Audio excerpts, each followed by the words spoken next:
நமது நெல்லிக்குப்ப நகரைச் சேர்ந்த அருமை பெரியோர்களே, அன்பு தாய்மார்களே, எழுச்சியோடு இங்கே வருகை புரிந்திருக்கின்ற இளைய சமுதாயமே, உங்கள் அனைவரையும் இன்றைக்கு இங்கே சந்திப்பதிலே நான் மிகவும் மகிழ்ச்சி அடைகின்றேன்.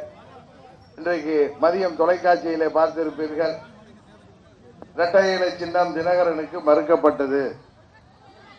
நான் இரட்டை இலை சின்னத்தை வைத்து தேர்தலில் நிற்பதற்காக கேட்கவில்லை என்பது உங்களுக்கு நன்றாக தெரியும். காரணம், புரட்சி தலைவர் அவர்கள் கண்டெடுத்த வெற்றி சின்னம், அம்மா அவர்கள் 30 ஆண்டுகளாக கட்டி காத்த அந்த வெற்றி சின்னம் இன்றைக்கு துரோகிகள் கையிலே சிக்கி இருக்கிறது. துரோகிகள் அம்மாவின் தொண்டர்களால் ஏற்றுக்கொள்ள முடியாத அந்த நிகழ்வை எதிர்த்துதான் ஆர்கே நகர் தொகுதியிலே அம்மாவின் தொகுதி மக்களே இரட்டை இலை சின்னத்தை தோற்கடித்தார்கள் என்பது உங்களுக்கு தெரியும்.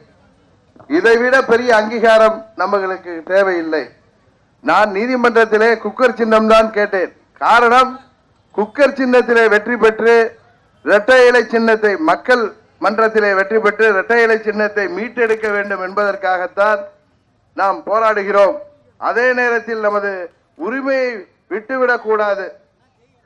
ஒரு 90 நாட்களுக்குள் நான் மேல்முறையீடு செய்யவில்லை என்றால் மீண்டும் 1 ஆண்டோ 2 ஆண்டு கழித்து மேல்முறையீடு செய்ய முடியாது என்கின்ற காரணத்தினால் தான் மேல்முறையீடு செய்திருந்தோம். திருவாரூர் இடைத்தேர்தல் வந்த பொழுது ஏற்கனவே உச்சநீதிமன்றம் சொன்ன காரணத்தினால் தேர்தல் எப்பொழுது வந்தாலும் இடையிலே வாருங்கள் என்று சொன்னதனால் நாம் உச்சநீதிமன்றத்தை அணுகிறோம். உச்சநீதிமன்றம் கடந்த மாதம் ஒரு சரியான தீர்ப்பை கொடுத்திருக்கிறார்கள். அதில் நமது அம்மா மக்கள் முன்னேற்ற கழகம், அதாவது நமது பொதுச் செயலாளர் தியாகத்திரை சின்னம்மா, தினகரன் அணியினர், அதிமுகவின் அவர்கள் ஒரு பிரிவு, அவர்கள் தங்கள் உரிமைக்காக உச்ச நீதிமன்றம் வரை சென்று போராடுகின்ற அவர்களுக்கு தகுதி இருக்கின்றது. அவர்கள் தங்கள் உரிமைக்காக உச்ச நீதிமன்றம் வரை சென்று போராடுகின்ற காலகட்டத்திலே இடைப்பட்ட காலத்திலே ஏதாவது தேர்தல் வந்தால் அந்த அணிக்கு, அதிமுகவின் ஒரு அணி, அவர்களுக்கு சின்னம் கொடுக்கப்பட வேண்டும் என்பதுதான் உச்ச நீதிமன்றத்தின் கருத்து. அதே நேரத்தில் டெல்லி உயர் நீதிமன்றத்திலே அந்த வழக்கு நடந்ததால் 4 வாரங்களுக்குள் அவர்கள் இதில் ஒரு முடிவு சொல்லவில்லை என்றால், அல்லது தேர்தல் அதற்கு முன்பு அறிவிக்கப்பட்டால் அவர்களுக்கு நீங்கள் குக்கர் சின்னத்தை கொடுக்க வேண்டும் என்று தேர்தல் ஆணையத்திற்கும் உத்தரவிட்டது. ஆனால் 4 வாரங்களுக்குள் தீர்ப்பு வந்திருக்கிறது. அந்த தீர்ப்பு முடிந்தவுடன் நமது வழக்கறிஞர்கள் உயர் நீதிமன்ற நீதிபதிகளிடமே எங்களுக்கு தேர்தல் வர இருக்கிறது, நீங்களே எலெக்ஷன் கமிஷனிடம் சொல்லுங்கள், எங்களுக்கு தேர்தல் ஆணையத்திடம் எங்களுக்கு குக்கர் சின்னம் வேண்டும் என்று. அவர்கள் என்ன சொன்னார்கள், ஒரு 15 நாட்களுக்கு தேர்தல் ஆணையத்திற்கு உத்தரவிடுகிறோம், வேறு யாருக்கும் தேர்தல் ஆணையம் குக்கர் சின்னத்தை தமிழ்நாட்டிலும் பாண்டிச்சேரியிலும் கொடுக்கக்கூடாது. எனவே நாம் சுப்ரீம் கோர்ட்டிலே உச்ச நீதிமன்றத்திலே சென்று நிச்சயம் நமது உரிமையை பெற்றெடுப்போம். காரணம், ஆர்கே நகர் தொகுதியிலே நான் போட்டியிட்ட குக்கர் சின்னம் வெற்றி பெற்று அந்த சின்னத்திலே வெற்றி பெற்றிருக்கிறோம். எனவே நமது அணிக்கு, அம்மா மக்கள் முன்னேற்ற கழகத்திற்கு குக்கர் சின்னத்தை சட்டப்படி கோருகின்ற உரிமை நமக்கு இருக்கிறது. அதனால்தான் நிச்சயம் உச்ச நீதிமன்றத்தில் நாம் அதை பெறுவோம்.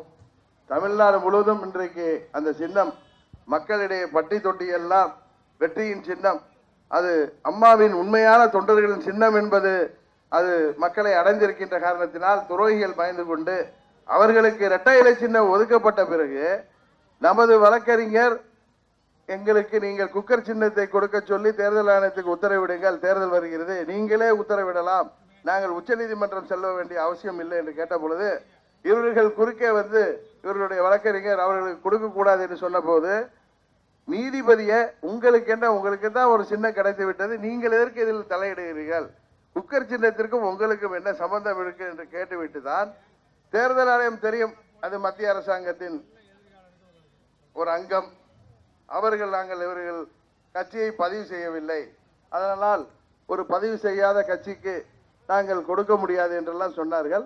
ஆனால் நீதிமன்றத்திற்கு தெரியும், இப்பொழுது போய் நான் ஒரு கட்சியை பதிவு செய்தார் என்றால் நமது உரிமைக்காக இரட்டை இலைக்காகவும் கட்சிக்காகவும் நீதிமன்றத்திலே போராட தகுதி இழந்து விடுவோம் என்கின்ற காரணத்தினால்தான் அந்த சின்னத்தை நான் கட்சியை பதிவு செய்யவில்லை. நீதிமன்ற கோர்ட்டின் அறிவுரைப்படிதான் சின்னத்தை பெறுவதுதான் நல்லது என்கின்ற காரணத்தினால் அதற்காக நாம் காத்திருக்கிறோம். நிச்சயம் நீதிமன்றத்திலே நல்ல தீர்ப்பு வரும். என்னிடம் கூட இன்றைக்கு பாண்டிச்சேரியில ஒரு ஊடக நண்பர் கேட்டார், பத்திரிகையாளர் நிருபர் கேட்டார், ஒருவேளை உச்ச நீதிமன்றம் உங்களுக்கு குக்கர் கொடுக்கவில்லை என்றால் என்று கேட்டார். தமிழ்நாட்டு மக்கள் எங்களுக்கு ஆதரவாக இருக்கிறார்கள். சின்னம் என்பது ஒரு பிரச்சனை இல்லை. நீங்கள் எல்லாம் சொன்னது போல ஏற்கனவே மக்கள் அவர்களுக்கு பழக்கப்பட்ட சின்னத்தில் தான் வாக்களிக்க வேண்டும் என்றால் ஆர்கே நகரிலே எதற்கு உதயசூரியன் 70 ஆண்டுகளாக இருக்கிற சின்னம் டெபாசிட் பறி போக வேண்டும்? இரட்டை இலை, அதுவும் அந்த தொகுதியில கடந்த நான் தேர்தலில் 2017 டிசம்பரில் நிற்கின்றேன். 16ஆம் ஆண்டு அம்மா அவர்கள் அந்த இரட்டை இலையில் தான் போட்டியிட்டு அவர்களுக்கு அங்கே வெற்றியை தந்தார்கள். 2 முறை தொடர்ந்து அம்மா அவர்களை வெற்றி பெற செய்த தொகுதி அது. அந்த மக்களுக்கு தெரியாதா இரட்டை இலை சின்னம் இன்றைக்கு யாரிடம் இருக்கிறது என்று? அதனால் தான் சொன்னேன், சின்னம் என்பது முக்கியமல்ல, அது யாரிடம் இருக்கிறது என்பதுதான். அந்த தொலைக்காட்சி நிறுவனம் சொன்னேன், நிச்சயம் எங்களுக்கு 100% குக்கர் சின்னம் வழங்கப்படும். உச்ச நீதிமன்றத்தின் மீது எங்களுக்கு நம்பிக்கை இருக்கிறது. ஒருவேளை நீங்க சொன்னது போல இல்லை என்றாலும் 40 தொகுதியிலே 40 சின்னத்திலே நின்றாலும் மக்களுக்கு தெரியும் இது யாருடைய சின்னம் என்று. அங்கே வாக்களிப்பார்கள் என்று அவர்களுக்கு தெளிவாக சொன்னேன். 2001 நமது பூனகிரியிலே நமது சகோதரர் அருள் அன்றைக்கு இரட்டை இலை சின்னத்திலே போட்டியிட முடியாத போது வாழைப்பழ சின்னத்திலே நின்றார். தமிழ்நாடு முழுவதும் இரட்டை இலை சின்னத்திலே போட்டியிட்ட பொழுது புவனகிரியிலே வாழைப்பழ சின்னம் தான் நமது சின்னம். அதற்கு மக்கள் வாக்களிக்கவில்லையா? 2001 மக்கள் அவ்வளவு விழிப்புணர்வோடு இருந்த பொழுது இன்றைக்கு எவ்வளவு தொழில்நுட்பம் வளர்ந்து விட்டது, ஊடகங்கள் பெருகிவிட்டன. நாட்டில் என்ன நடக்கிறது? டெல்லியிலே தீர்ப்பு வந்தது, நமது கன்னியாகுமரி வரை அடுத்த நிமிஷமே என்ன நடந்தது என்று தெரிகின்ற அளவிற்கு எல்லோருக்கும் அதை புரிந்து கொள்கின்ற அளவுக்கு தெரிந்து கொள்கின்ற அளவுக்கு விஷய ஞானம் இருக்கிறது. அதனால் தான் சொல்கிறேன், இரட்டை இலையை மீட்டெடுக்க குக்கர் சின்னம் நமக்கு கிடைக்கும். அதிலே நாங்கள் நிச்சயம் போட்டியிடுவோம். நமது நெல்லிக்குப்பம் பகுதி மக்கள் அம்மாவின் உண்மையான தொண்டர்களாகிய எங்களுக்கு வாக்களிக்க வேண்டும். தமிழகத்திலே இன்றைக்கு நடைபெற்றுக் கொண்ட இந்த மக்கள் விரோத ஆட்சியை பற்றி உங்களுக்கு தெரியும். அதுபோல டெல்லியிலே இருக்கின்ற ஆட்சி நீங்கள் விரும்பாத ஆட்சி. தமிழகம் புறக்கணிக்கப்படுகிறது. இந்த கூட்டணியோடு சேர்ந்து போதாக்குறைக்கு அம்மாவை அவர் மறைந்த பிறகு அவருக்கு சட்டமன்றத்திலே அவருக்கு படம் திறக்கக்கூடாது, அவரது நினைவிடத்திலே நினைவு மண்டபம் கட்டக்கூடாது, திராவிட கட்சிகளுடன் நான் நான் கூட்டணி சேர மாட்டேன். காரணம், கார் உள்ளளவும் கடல் உள்ளளவும் தமிழ் உள்ளளவும் நான் சேர மாட்டேன் என்று சொல்லவர்கள் எல்லாம் இன்றைக்கு சந்தர்ப்பவாதமாக இன்றைக்கு கூட்டணி வைத்திருக்கிறார்கள். எனவே அவர்கள் வார்த்தையிலேயே சொல்ல வேண்டும் என்றால் அந்த மானங்கெட்ட கூட்டணி என்று தமிழ்நாடு முழுவதும் மக்கள் பேசிக் கொள்கிறார்கள். டாக்டர் அன்புமணி ராமதாஸ் சொன்ன வார்த்தை நான் அது போன்று பேசுபவன் அல்ல. அவர் என்ன சொன்னார் என்றால், பழனிசாமியையும் பன்னீர்செல்வத்தையும் நாம் அரசியல் ரீதியாக இருந்தாலும் பழனிசாமியும் பன்னீர்செல்வம் நமக்கு துரோகம் செய்தவர்களாக இருந்தாலும் அவர்களை நாம் அரசியல் ரீதியாக மரியாதையுடன் தான் இன்றைக்கு வரை நாம் பேசி வருகிறோம். பழனிசாமி வேண்டுமென்றால் முதலமைச்சர் ஆகிவிட்டோம் என்கிற தலைக்கணத்திலே அவன் இவன் என்று பேசி மக்களிடம் வாங்கி கட்டி கொண்டார் ஆர்கே நகரில. அன்புமணி ராமதாஸ் படித்தவர், இளைஞர், ஒரு டாக்டர். அவர் என்ன பேசுகிறார் என்பதை நீங்கள் எல்லாம் அவர் பேட்டியில சொன்னதெல்லாம் நீங்கள் வாட்ஸ்அப்ல பார்த்திருப்பீங்க. மெசேஜ் யாரும் இளைஞர்கள், கட்சி சாராத இளைஞர்கள் இதெல்லாம் தேடி பிடித்து இப்படி பேசுகிறீர்களே என்று போடுகிறார்கள். அது என்ன சொன்னார்? பழனிசாமிக்கு நிர்வாகம் தெரியாது, அவருக்கு சட்டம் ஒழுங்கு என்றால் என்ன என்று தெரியாது, இவர்களுக்கு ஊழல் செய்யத்தான் தெரியும், லஞ்சமாகத்தான் தெரியும், இவர்கள் 70 லட்சம் கோடிக்கு மேல் ஊழல் செய்திருக்கிறார்கள் என்று கவர்னரிடம் மனு கொடுத்தார்கள். அவரது தந்தை டாக்டர் ராமதாஸ் புத்தகமே வெளியிட்டார். இப்பொழுது பாட்டாளி மக்கள் கட்சி தலைவர் ராமதாஸ் அவர் அதிமுக போட்டியிடுகின்ற இரட்டை இலை போட்டியிடுகின்ற தொகுதியில அவர் அழைத்து கொண்டு சென்று இவர்கள் ஊழல் செய்தவர்கள் இருந்தாலும் இந்த தேர்தலில் இவர்களுக்கு வாக்களிகள் என்று கேட்க முடியுமா? தயவு செய்து எண்ணி பாருங்கள். எதற்காக இந்த கூட்டணி, எதற்காக இந்த சந்தர்ப்பவாதம், எதற்காக இப்படி பேச வேண்டும்? காரணம், எப்படியாவது பாராளுமன்ற உறுப்பினர் பதவி பெற்று மத்தியிலே அமைச்சராகி விட வேண்டும், தாங்களும் தங்கள் குடும்பமும் வளம் பெற வேண்டும் என்பதற்காக மக்களை பற்றி கவலைப்படாமல் இப்படி அவர்கள் எந்த ஒரு கவலையும் படாமல் கூட்டணி வைத்திருக்கிறார்கள். இவர்களுக்கு, இந்த சந்தர்ப்பவாதிகளுக்கு நீங்கள் தக்க பாடம் புகட்ட வேண்டும். அதுபோல இன்னொரு கூட்டணி உங்களுக்கு தெரியும், திமுக தலைமையில காங்கிரஸ் மற்ற கட்சிகள் உள்ள கூட்டணி. அந்த கூட்டணி ஏற்கனவே ஆர்கே நகரிலே அவர்கள் டெபாசிட் இழந்தவர்கள். காங்கிரஸ் கட்சி மத்தியிலே ஆட்சியிலே இருந்த பொழுது அவர்கள் கடந்த 2004 14 வரை ஆட்சியில் இருந்த பொழுது தமிழ்நாட்டிற்கு என்ன செய்தார்கள்? இலங்கையிலே அங்கே 1.5 லட்சம் பேர் நமது தமிழ் மக்கள் கொல்லப்பட்ட போது இருந்த ஆட்சி அது. அப்பொழுது திமுக தான் இங்கே ஆட்சியில் இருந்தது.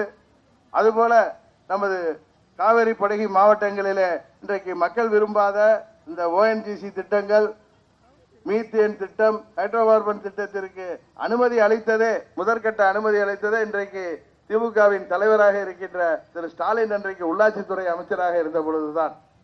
இதுபோல இன்றைக்கு ஏழை எளிய மாணவிகளை, குறிப்பாக நமது அனிதா போன்ற நல்ல மார்க் எடுத்தும் அவர்களால் மருத்துவக் கல்லூரியில் சேர முடியாத நிலைக்கு அவர்கள் இன்னைக்கு தமிழ்நாட்டு மாணவ மாணவிகள், குறிப்பாக கிராமப்புற மாணவ மாணவிகள் இன்றைக்கு மருத்துவக் கல்லூரியில் படிக்க முடியாத நிலைமை இருக்கிறது என்றால் அதற்கு காரணமான நீட் தேர்வை அம்மா அவர்கள் உயிரோடு இருந்தவரை எதிர்த்து வந்தார்கள். ஆனால் இன்றைக்கு அம்மாவின் ஆட்சி இது, அம்மாவின் ஆட்சி இது என்று சொல்பவர்கள் நீட் தேர்வை அனுமதித்திருக்கிறார்கள். அந்த மீத்தேன் திட்டம் அம்மா அவர்கள் இருந்தவரை தமிழ்நாட்டிலே வர முடியவில்லை. ஹைட்ரோ கார்பன் திட்டம் போன்றவை அவற்றையெல்லாம் இங்கே வழிவிட்டார்கள். ஆனால் இவர்கள் அம்மாவின் ஆட்சி என்று சொல்லிக்கொண்டு அம்மாவை தரக்குறைவாக பேசியவர்கள்.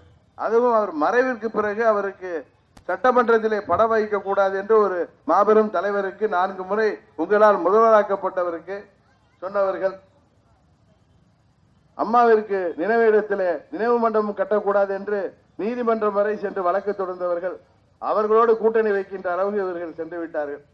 அவர்களுக்கு ஆட்சியில் அமர்த்திய நமக்குத்தான் துரோகம் செய்தார்கள் என்றால் இன்றைக்கு அம்மாவிற்கே துரோகம் செய்கின்ற அளவுக்கு சென்று விட்டார்கள். தயவுசெய்து இதெல்லாம் எண்ணி பார்க்க வேண்டும்.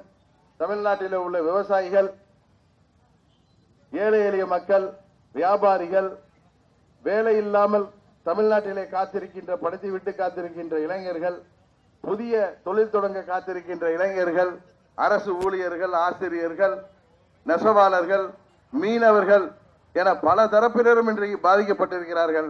அவர்கள் வாழ்வில் வசந்தம் மலரவும், தமிழகம் தலை நிமிரவும், மீண்டும் தமிழகத்திலே ஒரு நல்லாட்சி, மக்களாட்சி மலரவும் நீங்கள் இந்த தேர்தலிலே அம்மா மக்கள் முன்னேற்ற கழகத்தின் வேட்பாளரை நீங்கள் குக்கர் சின்னத்திலே வாக்களித்து வெற்றி பெற செய்ய வேண்டும்.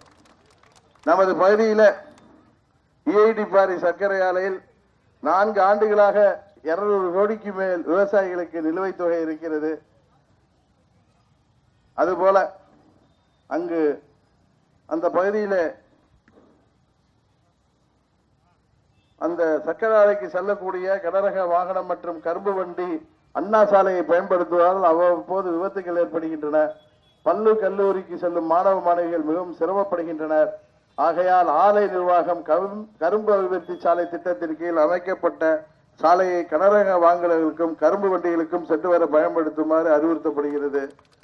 அம்மா அவர்கள் முதல்வராக இருந்தபோது ஆற்றின் குறுக்கே தடுப்பணை கட்டுவதற்கு நிதி ஒதுக்கப்பட்டது. ஆனால் அந்த தடுப்பணை இன்றைக்கு சிலர் மணல் கொள்ளை அடிக்க வேண்டும் என்பதற்காக தடுப்பணை ஒரு சட்டமன்ற உறுப்பினரும் இன்னொருவரும் இன்றைக்கு அது மணல் கொள்ளை அடிக்க வேண்டும் என்பதற்காகவே இந்த பகுதியில் அதை தடுத்து நிறுத்தியிருக்கிறார்கள். இது போன்ற நமது பகுதியில் உள்ள குறைகளை நிவர்த்தி செய்ய மீண்டும் அம்மா அவர்களின் ஆட்சியை அமைத்து நாங்கள் உங்களுக்கு இந்த திட்டங்களை நிறைவேற்றி தருவோம் என்ற உறுதியை கூறி விடைபெறுகிறேன். நன்றி, வணக்கம்.